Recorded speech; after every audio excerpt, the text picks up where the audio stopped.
बहुत पुराने मित्र हैं और कंठ का संस्कृति के ऊपर ध्यान चुका है, बहुत खूबसूरत है। और मैं चाहता हूँ आपकी जोरदार तालियां और सभी के लिए सभी कलाकारों ने जोरदार तालियों से स्वागत करेंगे। बहुत बहुत धन्यवाद आप सभी का।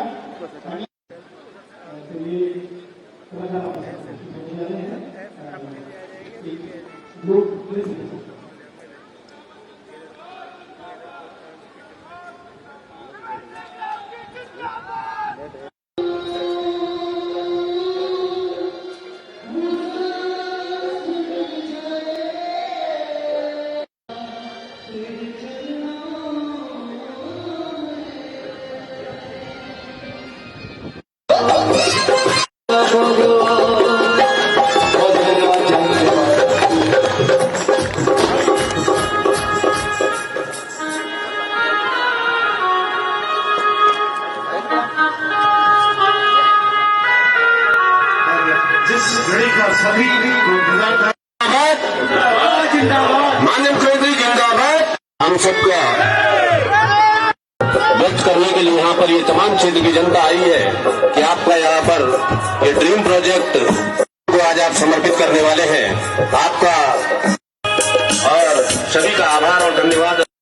हम सब के लिए बहुत ही सुंदर दृश्य है धन्यवाद अदा करने के लिए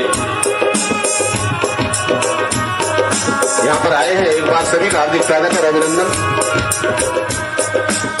कृपया मेरा निवेदन है, सचिव आग्रह है कि सब माननीय मुख्यमंत्री जी ने इतनी बड़ी सौगात इस क्षेत्र को दी है, हम सबको दी है। तालियों की गड़गड़ाहट हर समय गूंजनी चाहिए। स्वागत और अभिनंदन करेंगे। इसके पश्चात माननीय मुख्यमंत्री जी का स्वागत और अभिनंदन क्षेत्र के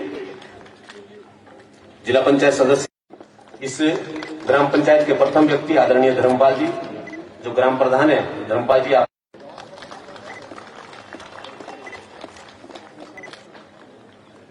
पाल सिंह जी और अपने अमित शाह जी, आपसे भी आग्रह है कि माननीय पीसी गौड़ जी, आपसे भी आग्रह है कि आप आए। और माननीय मंडल के अध्यक्ष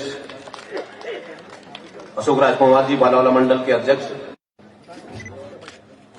प्रेम कुंडीर जी, प्रधान सिंधवाल गांव, माला या पुष्प देकर के उनका स्वागत और अभिनंदन करेंगी बबीता तिवारी जी। अतुल कुंडीर जी, सिंधवाल गांव के क्षेत्र पंचायत सदस्य, जो युवा मोर्चा के जिला नेगी जी, जेटली जी, आपसे भी आग्रह है कि आप माननीय मुख्यमंत्री जी का स्वागत अभिनंदन करें। और सुधीर रतूड़ी जी, अध्यक्ष रानी पुखरी न्याय पंचायत प्रधान संगठन, आपसे भी आग्रह है। गीतांजलि रावत जी, प्रेम किशोर चमोली जी, आपसे भी आग्रह है। ओमकार सिंह जी और मंत्री जी का स्वागत और अभिनंदन करेंगे।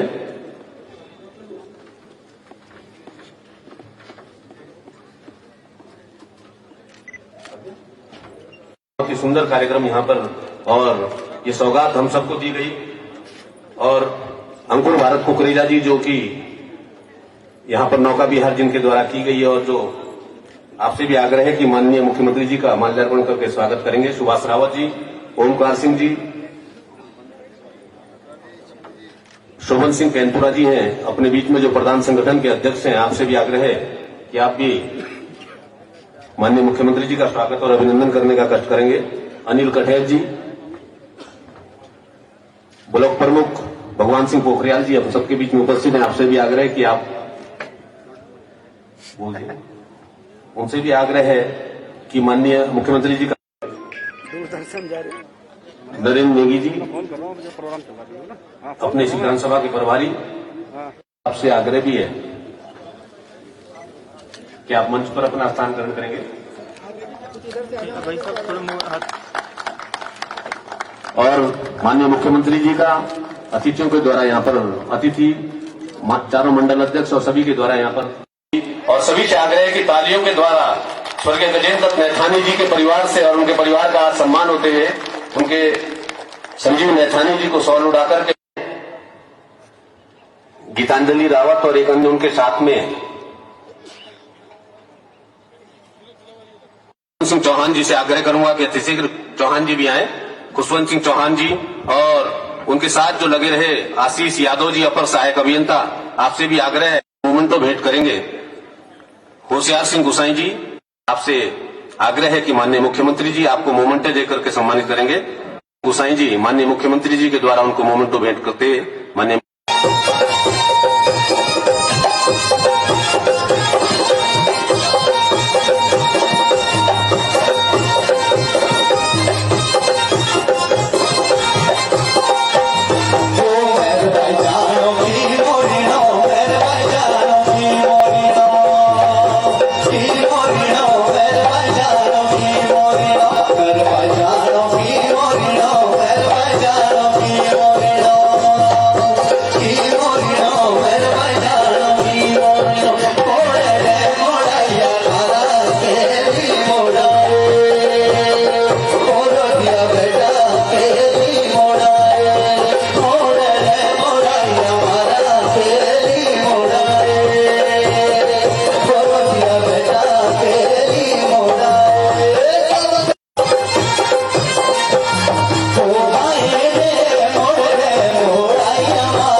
जो स्वागत मुकेश मोहन जी के द्वारा माननीय मुख्यमंत्री जी को स्मृति चिन्ह भेंट करते हुए और इस गौरवमयी क्षण के लिए जिलाधिकारी जी भी अपने बीच में उपस्थित हैं और अभिनंदन और मोमेंटो देकर के आप माननीय नरदेव कुंडीर जी का भी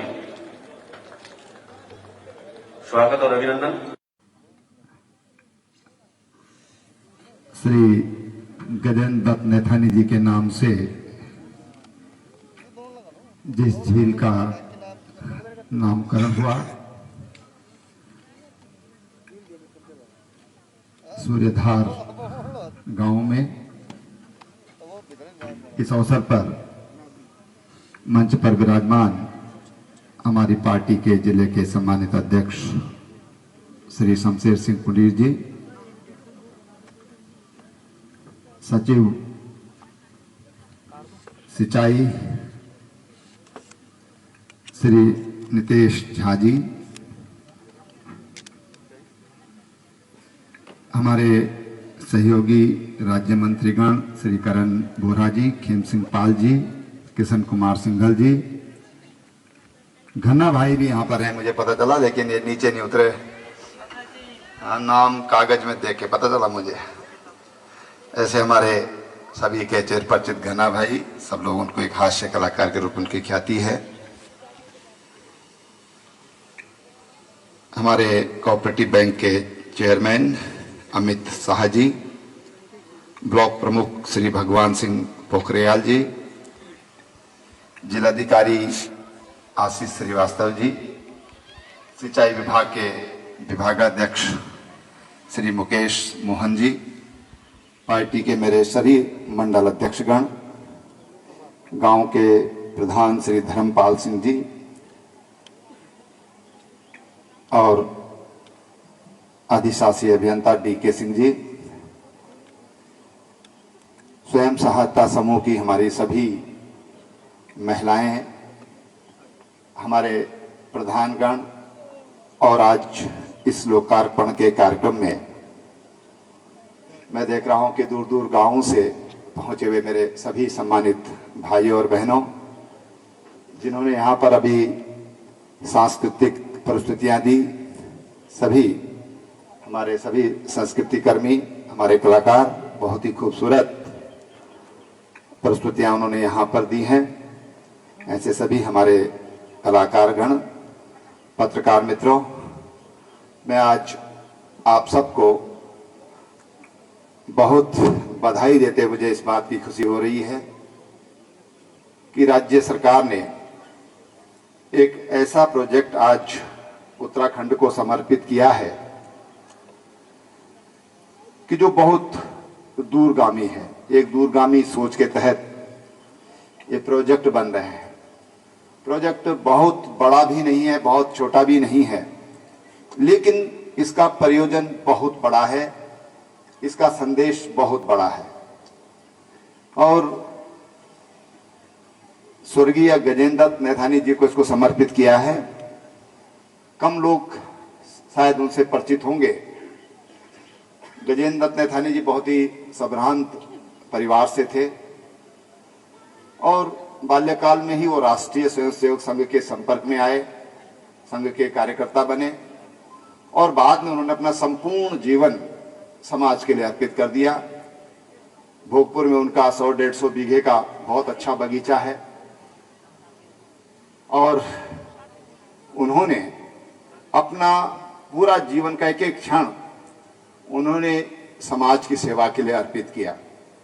और आज जब हम उनके नाम से झील को समर्पित कर रहे हैं तो सही बात यह है कि उनके प्रति हमारी ये श्रद्धांजलि है, उनके लिए हमारी भावभीनी श्रद्धांजलि है। सब लोग उनको ताऊ जी के नाम से पुकारते थे। कई लोग तो गजेंद्र दत्त नैथानी नाम ही नहीं जानते थे, ताऊ जी ही बोलते थे। गढ़वाल में जब बहुत कम लोग राष्ट्रीय स्वयंसेवक संघ के संपर्क में रहते थे, वो श्रीनगर जैसी जगहों पर प्रचारक रहे। बाद में भारतीय जनता पार्टी के नाते उन्होंने लखनऊ में रह करके लंबे समय तक और मैं कहूं कि अंतिम क्षण तक वो इस विचारधारा के लिए काम करते रहे। आज मेरे लिए व्यक्तिगत रूप से भी ये बेहद खुशी की बात है कि हम आज उनको यहाँ पर स्मरण कर रहे हैं। जब अमित को तो पता होगा, नहीं छोटा था अमित तब, 30 साल पहले 1991 का जब चुनाव हो रहा था तो लोगों से कहा गया कि चुनाव लड़िए भारतीय जनता पार्टी से, तो कोई तैयार नहीं हो रहा था। नैथानी जी के पास गए कि नैथानी जी आप चुनाव लड़ लो, तो उन्होंने जो शब्द प्रयोग किए मैं वही बोलूंगा। उन्होंने कहा पागल हो गए क्या, मैं संघ का प्रचारक हूं, मैं राजनीति करने के लिए नहीं हूं, मैं चुनाव लड़ने के लिए नहीं हूं, तुम लोग पागल हो गए, क्यों मेरे पास आए हो यहाँ। और उन्हें स्टेट पे में उन्होंने मना कर दिया कि मुझे चुनाव नहीं लड़ना है। आज लोग टिकट के लिए मारामारी होती है, उस समय भी मारामारी हो सकती थी, लेकिन उन्होंने कहा नहीं, मैं राजनीति के लिए नहीं, मैं तो विचारधारा के लिए काम करता हूं, मैं संगठन का काम करूंगा। और उन्होंने कहा कि 2-3 नाम आए, 3-4 नाम आए, तो उन्होंने कहा कि भाई मैं आपको एक नाम देता हूं और वो जरूर जीत जाएगा। और अमित के पिताजी का नाम, बल्कि उनके दादाजी का नाम लिया उन्होंने, घुरड़ सिंह जी। कहा अमित नन्ना, पर उनका नाम क्या था दादाजी? गुरक सिंह जी। उनका लड़का है और उसके पिताजी स्वतंत्रता संग्राम सेनानी थे। आप उसको टिकट दीजिए, वो जरूर चुनाव जीतेगा। और ये खोज जो थी गजेंद्र दत्त नैथानी जी की थी। अपने आप नहीं, उन्होंने कहा कि नहीं, उसको लड़ाइए, जवान लड़का है, चुनाव लड़ेगा, अच्छी सेवा करेगा। और उन्होंने एक अपना जो जीवन होता है संगठन का, उसका उन्होंने एक यथार्थ और सही मायनों में जो सोच होना चाहिए उसका परिचय उन्होंने उस समय दिया था। उनके भतीजे हमारे बीच, धीरेन्द्र जी से कहा कि उनको ढूंढो भाई, कोई ना कोई परिवार का रहना चाहिए। भास्कर नैथानी हमारे बीच में नहीं रहे, हमारे से छोटे थे, वो भी अचानक चल पड़े। उनका भी ताऊ जी से बहुत गहरा संबंध था, बिल्कुल बच्चे की तरह गजेंद्र जी उनको पसंद करते थे। वो भी यहाँ पर होते तो बहुत अच्छा होता, उनको भी हम श्रद्धांजलि अर्पित करते हैं। ये जो परियोजना यहाँ पर बनी है, इससे 18-20 गांवों को केवल सिंचाई और पीने का पानी नहीं मिलेगा। तो मैं समझता हूं कि इसका जो व्यापक परिणाम होगा, वो सबसे बड़ा परिणाम ये होगा कि ये जो यहाँ पर हमारे तमाम जो पानी के सोर्स हैं वो रिचार्ज होंगे, पर्यावरणीय लाभ होगा। यहाँ पर तमाम वनस्पतियां, तमाम तरह के पशु पक्षी, नई पक्षी यहाँ पर आएंगे। एक पक्षी बिहार के रूप में ये स्वाभाविक रूप से नेचुरली, आज मैं जब बोटिंग कर रहा था, राफ्ट पर घूम रहा था, तो मैं देख रहा अनेक तरह की चिड़ियाओं की चिड़चिड़ाहट यहाँ पर आ रही थी, वो चहचहा रही थी, खुश हो रही थी। यहाँ पर और भी जो बाहर से जो पक्षी आते हैं, विदेश में जो सैकड़ों किलोमीटर चल करके यहाँ पर आती हैं, उनका भी यहाँ पर बसेरा बनेगा। एक बहुत बेहतर इकोसिस्टम चाहिए पर्यटन के लिए, वो यहाँ पर विकसित होगा। मैं जब यहाँ पर पहली बार आया था, शायद 15-16 में मैं एक बार यहाँ आया था, और मैंने यहाँ ऐसी, मेरी आदत है थोड़ा देखने की, घूमने की थोड़ा स्वभाव में है, तो मैं यहाँ पर आया था। तो मैंने देखा था कि इधर बिल्कुल कुछ भी ऐसी डेवलपमेंट नाम की कोई चीज नहीं है। लेकिन जब मैं आज यहाँ पर मैंने ध्यान दिया रास्ते में, तो छोटे छोटे ढाबे बन रहे हैं, कुछ अच्छे क्वालिटी के रिजॉर्ट भी बन रहे हैं। और इस प्रोजेक्ट के आज ये जब समर्पित हुआ है, तो आने वाले समय में एक बहुत बेहतर डेस्टिनेशन बनेगा। मेरी इच्छा है कि यहां पर वर्ष में एक 3-4 दिन का प्रोग्राम यहां पर हो, और हम कोशिश करेंगे कि इस बार मकर संक्रांति या बसंत पंचमी पर यहां पर हम उसकी शुरुआत करें। बहुत बढ़िया, इतना सुंदर ये जगह है, उधर है ऊपर और बड़ा, बहुत ही खूबसूरत ऊपर मैदान है, चारों तरफ बड़ी खूबसूरत पेड़ पौधे हैं, पहाड़ियां हैं, पीछे बहुत सुंदर पहाड़ है, पीछे जो हमारे पीछे जो है बहुत खूबसूरत जगह यहाँ पर है। प्रकृति ने बिल्कुल अपनी नियामत बखेरी है, कहना चाहिए। बहुत सुंदर जगह है, और इसको हम धीरे धीरे एक वाटर स्पोर्ट्स के रूप में, डेस्टिनेशन के रूप में हम इसको डेवलप करेंगे, क्योंकि यहाँ पर पर्याप्त पानी और स्वच्छ पानी है। जमीन नीचे साफ साफ दिखाई दे रहा है, 7-8-9 मीटर तक बिल्कुल ऊपर से दिखाई दे रहा है, नीचे पत्थर चमकते हुए दिखाई दे रहे हैं। तो इसको एक बहुत अच्छा डेस्टिनेशन बने, ये हमारी इच्छा है। मैं लोकल लोगों से हमेशा एक बात कहा, मैंने जब मैं उपचुनाव लड़ा था तब भी मैंने एक बात कही थी कि जमीनें अपनी बचा के रखना, और आज भी कह रहा हूं, आज फिर कह रहा हूं, मैं हर बार ये बात दोहराता हूं, अपनी जमीनें बचा के रखिए, ये हमारे बच्चों के काम आएगी। जैसे 65-70 साल तक ये झील काम करेगी, झील तो लंबे समय तक रहेगी, लेकिन जितनी आबादी यहां पर बढ़ेगी उसके पानी की पूर्ति करेगी, सिंचाई की पूर्ति करेगी। ऐसे हमारी आने वाली 2-3 पीढ़ियों के लिए यहां पर तमाम रोजगार की संभावनाएं हैं। और इसलिए मैं एक बात कहता हूं कि जमीनें अपनी बचा के रखें, अपने बच्चों के, हमारे दादा परदाताओं ने हमारे लिए बचा के रखी, तो हमारा भी फर्ज है कि हमारे नाती पोते इस जमीन पर रह करके और ऊर्जित होते रहें, वो रोजगार उनको प्राप्त होता रहे।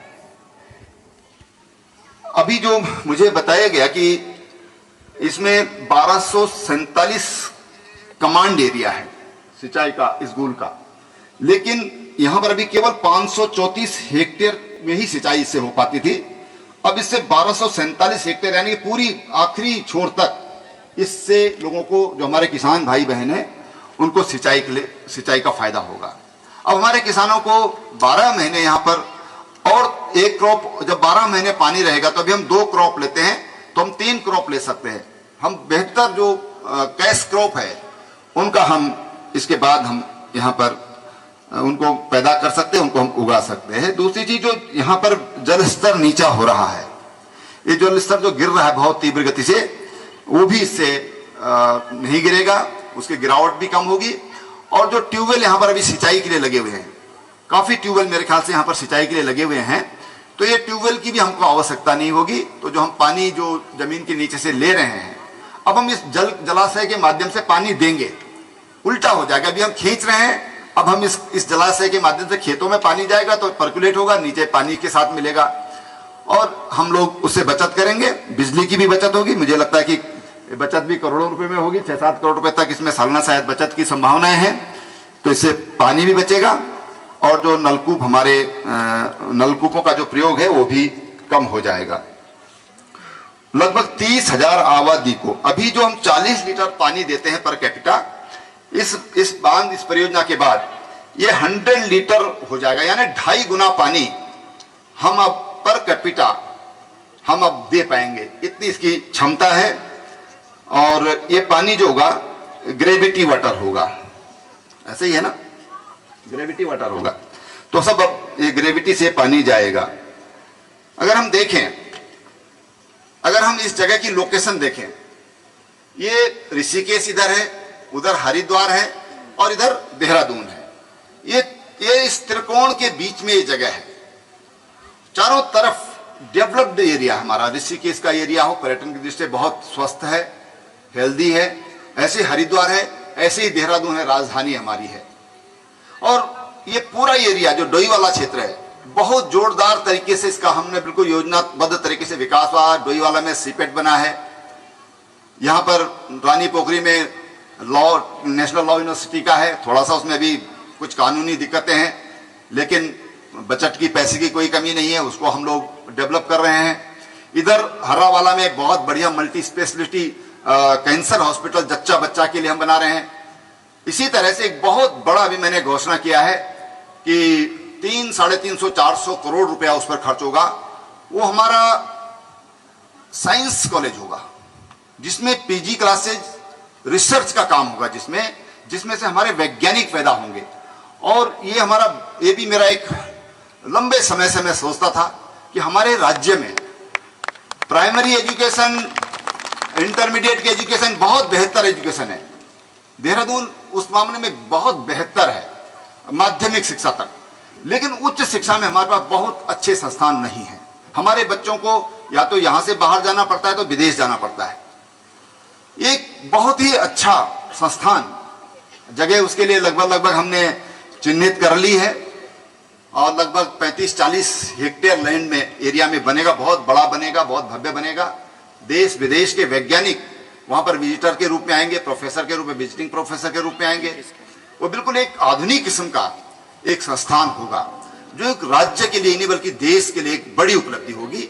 वो मेरा एक मेरा जो अगला जो मेरा गोल है वो है मेरा गोल कि ताकि हमारे बच्चे जो होनहार बच्चे हैं, मुझे कल ही एक बच्चा मिला और उसको पढ़ने के लिए वो यही देहरादून का ही है और समर्पित भी है और अपने आप में उसकी जो शिक्षा है बिल्कुल मतलब गिने चुने लोग हैं उस सब्जेक्ट में। बहुत मैं तो सुना ही कल पहली बार, और उसको बाहर जाना पड़ा पढ़ने के लिए। तो हम ये चाहते हैं कि हमारे जिस तरह के होनहार बच्चे हैं जो बहुत कम होते हैं, ऐसे बच्चे हमारे उनको बाहर न जाना पड़े। जब हम पलायन रोकने की बात करते हैं तो पलायन का एक कारण ये भी है कि लोग बाहर जाते हैं पढ़ने के और वहीं सेटल हो जाते हैं। अगर उनके पास यहाँ पर व्यवस्था होगी, यहाँ पर विकल्प होगा तो बाहर नहीं जाएंगे। और इसलिए एक संस्थान, अब मेरा नेक्स्ट जो बड़ा टारगेट है वो मेरा टारगेट है। अभी तक जो इस क्षेत्र में जो हम अगला जो हमारा एक मिशन और है सूर्यधार के बाद, वो है सौंग बांध और जामरानी बांध नैनीताल में। 2 प्रोजेक्ट। सौंग बांध से हमारा पूरा देहरादून और देहरादून के सराउंडिंग की तमाम पॉपुलेशन को 60-65 सालों तक पेयजल उपलब्ध होगा, ग्रेविटी वाटर होगा। उससे भी हमारा करोड़ों रुपया सालाना, लगभग 100 करोड़ से ज्यादा। मुझे लगता है कि जो बिजली का खर्चा है आज 100 करोड़ से ज्यादा सालाना केवल बिजली का हमारा खर्चा बचेगा। और वो भी उस पर फॉरेस्ट क्लियरेंस हो गई है और मेरी कोशिश होगी कि इसी साल मार्च तक, हम तेजी कर रहे हैं उसमें, अगर हमको तमाम कोई बाधा उत्पन्न हो तो मार्च तक हम उसका भी शिलान्यास करेंगे।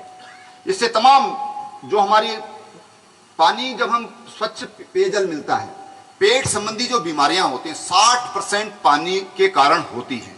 जो जल जनित बीमारी जिनको बोलते हैं, वो जब हम पानी साफ नहीं होता उसके कारण होती है। तो इसका केवल जो फायदा, जब ये बांध बना रहे हैं, इसमें वर्षा जल इकट्ठा होगा, सौंग में वर्षा जल इकट्ठा होगा, तो केवल इससे पानी ही पर्याप्त नहीं होगा, बल्कि हमको स्वच्छ पेयजल मिलेगा। उसका जो सोशियो इकोनॉमिक इफेक्ट होगा वो बड़ा व्यापक होगा, वो बड़ा व्यापक होगा। सौंग बांध से हम ये आशा करते हैं कि सौंग नदी में भी थोड़ा पानी की मात्रा बढ़ेगी, सौंग को भी पानी मिलेगा। रिस्पना का पुनर्जीवन का हमने टारगेट किया कि रिस्पना, मैं कहता हूं मैं रिस्पना में नहाऊंगा, जो आज देहरादून में विधानसभा की बगल में बहती है, आज वो गंदी है, देखने का भी मन नहीं करता, लेकिन मेरी एक अभिलाषा है कि हम उसमें नहाएं। ये इस दृष्टि से हम लोग उस पर काम कर रहे हैं। सौंग एक बहुत बड़ी परियोजना होगी और निश्चित रूप से आप सबके आशीर्वाद से हम उसको पूरा करेंगे। ऐसी तरह से हम हर जिले में गैरसैंण हम 110 करोड़ की लागत से बना रहे हैं, उसका भी लगभग हमने इस बार उसकी स्वीकृति कर दी है। पौड़ी में 2-3 झीलें बना रहे हैं, ऐसे ही हम अल्मोड़ा में बना रहे हैं, पिथौरागढ़ में बना रहे हैं, चंपावत में बन को तैयार है। थरकोट की स्थिति क्या है? जून तक हमारी थरकोट की झील, जो पिथौरागढ़ में पानी की बहुत बड़ी समस्या है, कई किलोमीटर दूर से नदी से पानी खींच कर ले जाते हैं, हमने पिथौरागढ़ के पास ही वर्षा जल संचय एक बड़ी झील बनाई है, ताकि वहां की जो दिक्कत है पानी की, वो दिक्कत हम पूरा कर सकें, उस दिक्कत को हम दूर कर सकें, और इस पर हमने बहुत फोकस किया है और उसको हम पूरा करेंगे। जो किसानों का जो पेमेंट है, देश का पहला राज्य है उत्तराखंड जहां पर किसान, गन्ना किसानों का 100% पेमेंट हुआ है। 100%। कोई मेरा किसान भाई ये नहीं कह सकता कि मेरा भुगतान नहीं हुआ है। हम धान की जो उगाई हो रही है, जो धान की जो हम मार्केटिंग कर रहे हैं, उसमें हम ऑनलाइन पेमेंट कर रहे हैं। और मैंने अभी उधम सिंह नगर में, क्योंकि सर्वाधिक धान होता है, मैंने वहां के किसानों को कहा कि हम 1 हफ्ते के अंदर आपका पूरा पेमेंट करेंगे। हमारी कोशिश रहती है कि किसानों का पैसा पसीना सूखने से पहले उनको मिलना चाहिए। हम उस दिशा में काम कर रहे हैं और हमारा सोचना है कि भाई हमको अगर 2 महीने बाद देना है तो हम आज ही उसकी व्यवस्था क्यों नहीं करते। देना तो है ही, तो हम आज ही उसकी व्यवस्था क्यों नहीं करते। तो उसका सोच का ये परिणाम रहा कि देश में हमारा राज्य एकमात्र राज्य है जहां पर हम अपने किसानों को 100% करने का पेमेंट कर पाए। 2-3 बातें जो हमने इन 3 सालों में प्रयास किया। हमने गांव के लिए 1 रुपए में पानी का कनेक्शन किया, 1 रुपए में, जो अभी तक 2360 रुपया था। उसके कारण गरीब लोग पानी का कनेक्शन नहीं ले पाते थे। हमने आज 1 रुपए में हमने कनेक्शन दिया और आप आश्चर्य करेंगे कि हमने 1 साल में हमारे राज्य में 1,20,000 लोगों के पास, ग्रामीण क्षेत्र की बात कर रहा हूं, पानी का कनेक्शन था। हमने 1 साल में 4 लाख से ज्यादा लोगों को हमने हर घर नल, हर घर को पानी देने का काम आज हमने किया है। हमने 2022 का टारगेट रखा है कि हम 2022 तक ग्रामीण क्षेत्र में हर घर को उनका अपना निजी कनेक्शन देने का काम करेंगे। एक बात। दूसरी बात मैं कहना चाहता हूं कि हमने अटल आयुष्मान उत्तराखंड योजना लागू करी। देश का पहला राज्य है जिसमें पूरा राज्य अटल आयुष्मान उत्तराखंड योजना से, उसको हमने एक हेल्थ कवर या एक कवच, स्वास्थ्य के कवच हमने उनको दिया है। दूसरी बात, आज उसमें हमारे 22,000 से ज्यादा अस्पताल, अभी तक केवल उत्तराखंड के लगभग 225 अस्पताल उसमें रजिस्टर थे। अब देश के 22,000 से ज्यादा अस्पतालों में जाकर के अगर आपकी जेब में वो गोल्डन कार्ड है, पैसा नहीं है, तो आप अपना इलाज करा सकते हैं। दूसरी गिफ्ट हमने, बड़ी गिफ्ट अपने राज्यवासियों को, और इसमें भी उत्तराखंड एकमात्र राज्य है जहां पर ये व्यवस्था की गई है, दूसरी गिफ्ट हमने अपने राज्यवासियों को ये दी है। तीसरा, आज हमारा कोई भी घर राज्य में ऐसा नहीं है कि जहां पर उनकी अपनी बिजली नहीं है। हर घर को, चाहे वो बर्फीले इलाके में रह रहा है, चाहे वो देहरादून हरिद्वार की तराई में रह रहा है, हर घर को ये 3 चीजें हमने अचीव किए। बड़े अचीवमेंट हमारे हैं। सड़कों का जाल तो बिछाए, उसमें बहुत हमको अवार्ड मिले हैं, लेकिन 3 चीजें जो हर किसी को हमने देने का काम किया है, ये आज हम इन 3 सालों में उसमें हमको सफलता मिली है। मैं चाहता हूं कि मेरे सामने बहुत बड़ा, मैं जब एक बार काल बन गया था, एक महिला की वहां पर डेथ हो गई थी, और इसलिए हुई थी कि वो घास लेने गई थी और वहीं फिसलकर उनकी डेथ हो गई। और जब डेथ हुई थी, ये हालत हुई थी कि उनके शरीर को कपड़े में लपेट कर लाए, पूरा शरीर, हड्डियां टूट फूट करके बिल्कुल टूट फूट गई थी। और मुझे बताया गया कि यहां पर आज तक 300-350 लोग फिसलकर मर गए। 300-350 लोग उस इलाके के, कभी घास काटने, कभी स्लिप हो गए, और ज्यादातर महिलाओं की वहां पर डेथ हुई। मेरे जो सामने जो एक बड़ा टारगेट है, मैंने अपनी घोषणा की है और मैंने अधिकारियों से कहा है कि घास की जो सिर पर जो गड्डी है, इसे मुक्त कराना है। मैंने अपने अधिकारियों से कहा है कि एक एक ब्लॉक, हम 13 जनपद हमारे हैं, एक एक ब्लॉक पायलट प्रोजेक्ट के रूप में हम लें, और एक ब्लॉक अगर हमने एक जिले में कर लिया, उसमें हमने प्रयोग किया, तो इस घास की गड्डी के मुक्त चाहता हूं मैं। ये मेरे पास एक भविष्य का एक बहुत बड़ा टारगेट है। मैं नहीं चाहता कि हमारी मां बहनें चट्टान से गिरकर मरे। नदी पार जा रही घास काटने के लिए बह के मर गई, भालू आया, भालू ने झपट लिया, पूरी तरह सत्यानाश कर दिया। तमाम तरह की दुर्घटनाएं होती हैं, और इन दुर्घटनाओं से मुक्ति मिले हमारी गांव की मां बहनों को, उस दिशा में हम लोग काम कर रहे हैं। हमने उसके लिए ग्रोथ सेंटर चलाए भी, यहाँ पर 2 ग्रोथ सेंटर की हमारी महिलाएं यहाँ पर आई। ऐसे हमने अभी तक 107 ग्रोथ सेंटर हमारे बन चुके हैं, और हमारा 1 साल का टारगेट है कि हम 200 तक के ग्रोथ सेंटर हम ले जाएंगे। एक ग्रोथ सेंटर में कहीं पर 40, कहीं पर 10 से अधिक महिलाएं हैं जो सीधा सीधा उससे जुड़ी हैं। ये अभी शुरुआत हुई है। इस बार इन महिलाओं ने 6 करोड़ का प्रॉफिट कमाया, 6 करोड़ से ऊपर का। ये अभी शुरुआत है, पहला वर्ष है। अब इसको हमको बढ़ाना है, इसको हमको बढ़ाना है। और जब इनका विश्वास इनके अंदर पैदा होगा, इनको लगेगा कि हाँ हम कर सकते हैं। काफी हद तक मैं देखता हूं कि मैं एक दिन थानों की एक बहन का टीवी पर या शायद दूरदर्शन पर मैं देख रहा था, उसमें जो विश्वास था, बड़ा आत्मविश्वास उसमें था। एक महिला जो पेमा भंडारी वहां की है, अल्मोड़ा की, कहती मैंने 50 रुपए से अपना काम शुरू किया था मशरूम का, आज मैं 30 से 40 हजार रुपया प्रति माह कमा रही हूं, और मेरे पास आज 2 स्कूटी हैं। जिस दिन शुरू किया 500 रुपया, आज वो 30 से 40 हजार रुपया महीना कमा रही है, और आज वो 2 स्कूटी उसके पास है। गांव से अपना मशरूम पैदा करते है, स्कूटी से मार्केट में बेचने जाती है, सप्लाई करने जाती है। उसके अंदर जो आत्मविश्वास पैदा, कहना चाहता हूं कि यहां पर बहनें आत्मविश्वास पैदा करें। हम सारे काम हम कर सकते हैं, दिया इतना मेहनत करती है, इतना कष्ट सहने की ताकत आपके पास है, आप हर काम कर सकती हैं।